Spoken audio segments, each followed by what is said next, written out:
Welcome back to Harmony for the General Public. My name is Barney. I'm a classical composer and founder and director of Barney Music. My wonderful subscribers and anyone new, welcome back. It has been so long since I've done a video for Harmony for the General Public.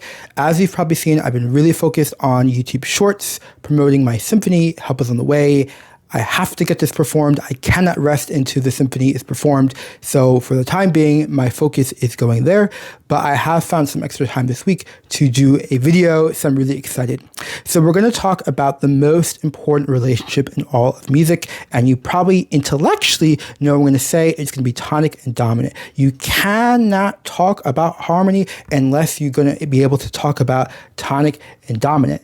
I actually had to move to France and I studied there for 5 years to learn about this relationship and to actually learn how to build harmony from the ground up. So I'll be sharing you some of the wisdom of the French masters, but of course, hopefully in a language that is accessible. So here is an example of a tonic. And here is an example of a dominant. Some words that we can use to describe the two, a tonic, we often say is stability, sense of home, okay, a starting point, point de départ, as it's in French. And then the dominant is kind of really alive. It's a burning desire. Now, really important, do not become addicted to the words, okay? Because ultimately, this is about hearing. So maybe the words I'm using aren't how you would describe it, but keep in mind, this is music. It is not words. Now what we're going to do is we're going to listen to an example from my symphony. I've chosen a section from the symphony that makes this relationship super, super clear. Usually most, symphonies do have tonic and dominant, but I think you'll be able to hear it quite acutely here.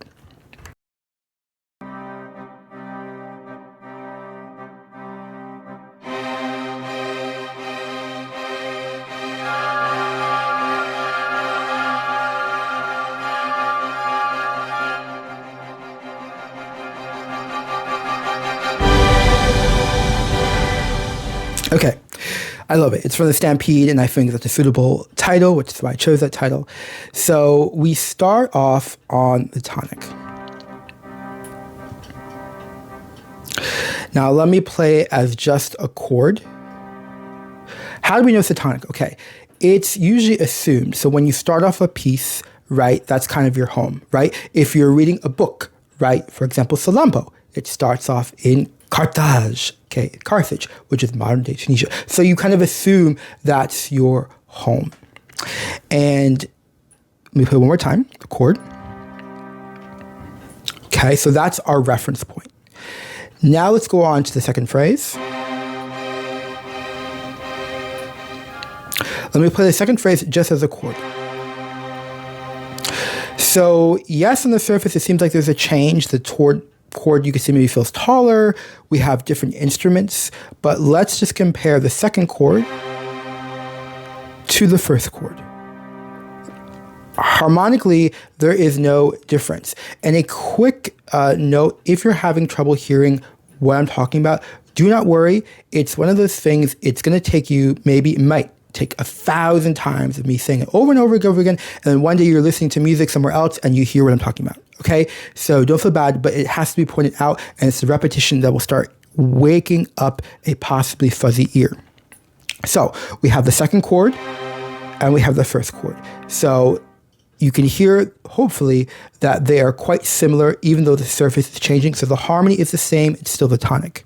Now we get to the third chord. And let me play just the chord. Now, you may have thought there is a change of harmony here. And if I hadn't moved to France and fully studied music from the bottom up, I may also have thought there was a change of harmony. But in fact, there's no change of harmony.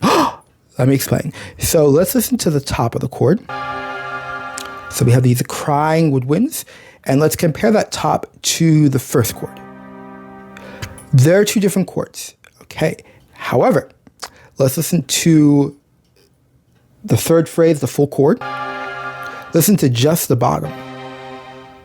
Let's compare the bottom to the opening.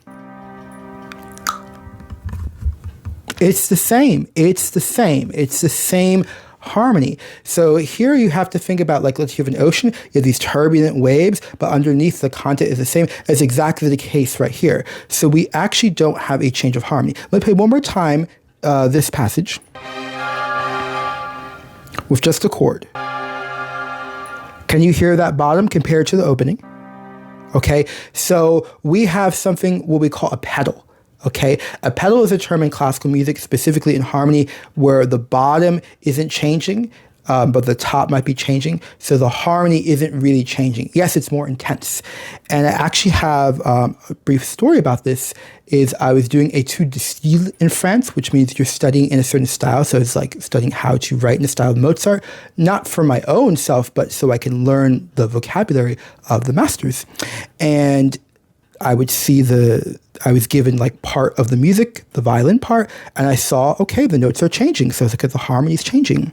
And it took me about maybe 20 or 30 times of encountering the same kind of problem, but a different exercise, for me to finally realize that there was a pedal. And each time my teacher said, mais vous ne devez pas penser, c'est un pédale, faut penser, c'est pédale, moi, c'est toujours utiliser le pédale. It took so long, it took several years to get that wrapped in my training that, even though it's changing on the top, I didn't hear the bottom. It's actually a pedal. So I bring that to your attention because if you have difficulty hearing these things, it just takes 1,000 times, and hopefully the 1,001st time you will actually hear it.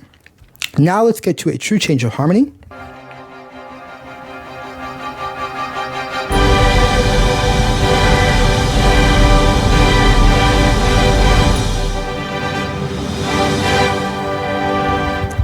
I love it. I love it. It's going to be super, when we hear the symphony performed live, it's just going to be so exciting. And it's so simple, right? It's so simple. Okay, and this is why I chose this passage. So let's listen to just the dominant. And let's listen to just as a chord. Compare to the opening chord. Do you hear a little bit, let me one more time. Dominant versus the opening chord. Do you hear how they're linked? So it feels like the opening chord, the tonic, is stable, we could say, and the dominant is alive and lifted. And there's like this burning, like, oh my God, like I can't, I need to get something off my chest. And this is why I sometimes call this relationship of tonic to dominant as the life and death relationship, because life would be the dominant and death would be the tonic, though it's likely you can get reborn very often in music. Thank you so much for watching. I hope that you enjoyed this, and I hope I can do many more videos for harmony for the general public, but I do have to prioritize my symphony, Help Is on the Way for Orchestra. I will see you very soon. Have a great day.